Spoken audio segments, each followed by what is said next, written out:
you looking forward to when you turn 18?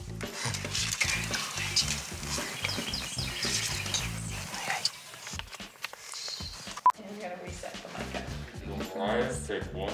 Mark. Moriah, what are you doing? I'm taking a picture of my feet. You're taking a picture of what? My feet, apparently.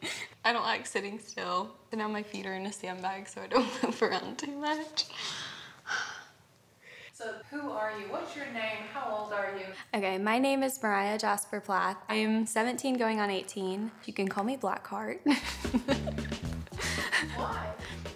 My sisters gave me the nickname. Somebody told Lydia, like, you're so good, you have like a white heart. And Lydia was like, yeah, and she's got a black heart, so that's kind of where it started.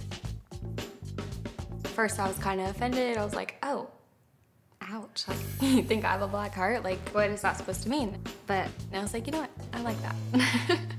Because I definitely have a reputation for being rebellious, adventurous, wild, crazy. I like just not knowing what's gonna happen next. So that was part of it. And then black is my absolute favorite color. I wear it all the time. So tell me, what was it like growing up on a big farm with a bunch of siblings? When I was little, growing up with my siblings, made a bunch of fun memories. We'd play tag on the swing sets, and like my brothers throwing rotten potatoes at each other. They would sometimes hit me too, because I'd somehow get involved in all the stuff they were doing. Sit down. Yeah. Everyone come and sit down. Be serious. Now, I'm the commander this time. Growing up in a big family, there was so many, like, it was hard to do something for yourself. 6 girls in, like, not that much space, and 1 half bath, and sharing, like, 1 mirror every morning. One thing that growing up on the farm did to me was I really, really learned to appreciate nature. I would get out of the house and I would just try to relax and, like, get things off my mind in the woods. It's just nice to be able to breathe. Talk to me about your determination and your goals. I have so many goals. Well, I don't think there is such a thing as too many. Fashion is definitely a passion. I do want to start my own clothing line somehow. When I was little, I basically wore Amish style. I don't really know what you call it, just very, very conservative. And now my grandfather would describe my style basically as somebody ran out of fabric. I'm very sorry. So like I've wanted to wear things like this since I was a little girl, and now I finally can. When I walk into a store, it's like an adrenaline rush. I just want to go shop. Love this. That would look really good on you. Oh, I like that. I like that one. That's cute. I love these jeans, I need them. I love music. Moriah, do you have any of your songs with you? I do have a few. Throughout my whole life, music has been a form of release for me and a way for me to express myself when I felt like I couldn't. When I was probably 5 years old, 6 years old, I wrote a song about a mom being drunk and leaving her baby in the top of a tree. And I don't even know how I knew what the word drunk meant, but I guess I did. I don't even think we had such a thing as a radio. I don't know how, but... When I first met you, I thought I wouldn't like you. When I first met you. Growing up, we weren't allowed to listen to secular music. Most of my song lyrics, like, some of them are happy, but I would say 60 to 70% of them are a little bit more about the struggles. That's mainly just because writing is my way of coping. If nobody will listen and value how you feel, I would say write it down and learn to value it yourself. I got this funny feeling inside my chest. Somebody give me a doctor. I think I need it checked. That's good. That's what I wrote last night. I want to continue to write and record and release music and live my dream. In terms of goals, how do you feel about marriage, and how is it different to how you've been raised? When it comes to marriage, I think that it's extremely important to find the right one. And if that takes a little bit of time, take your time.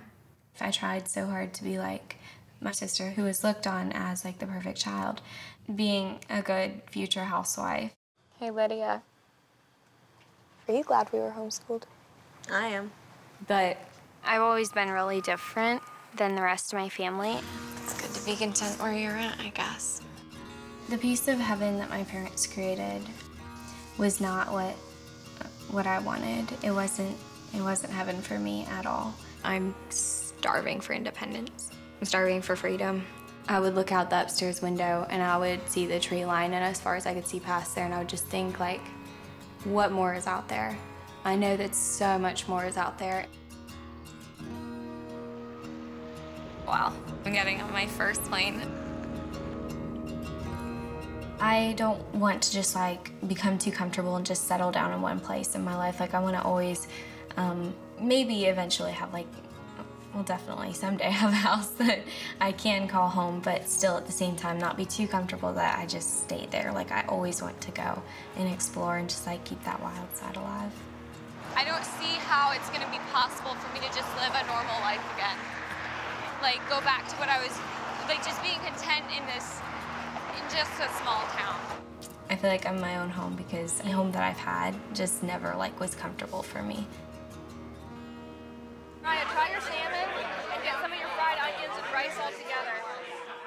The last 6 months have brought on a ton of change for me. I got my first job and then ended up getting 2 jobs and working them all at one time. So I have a pretty flexible class today. I'm proud of y'all. I'm gaining my independence and working as hard as I can to get to where I want to go in life, which is everywhere, so I have a lot of work to do. Give yourselves a hand. So, you know, Olivia's been blamed for, you know, leading you astray and stuff. Would you say that's true? I have to say I felt extremely bad for my sister-in-law getting the heat for how I behave. Who do you think in your family would appreciate this the most? Me. You.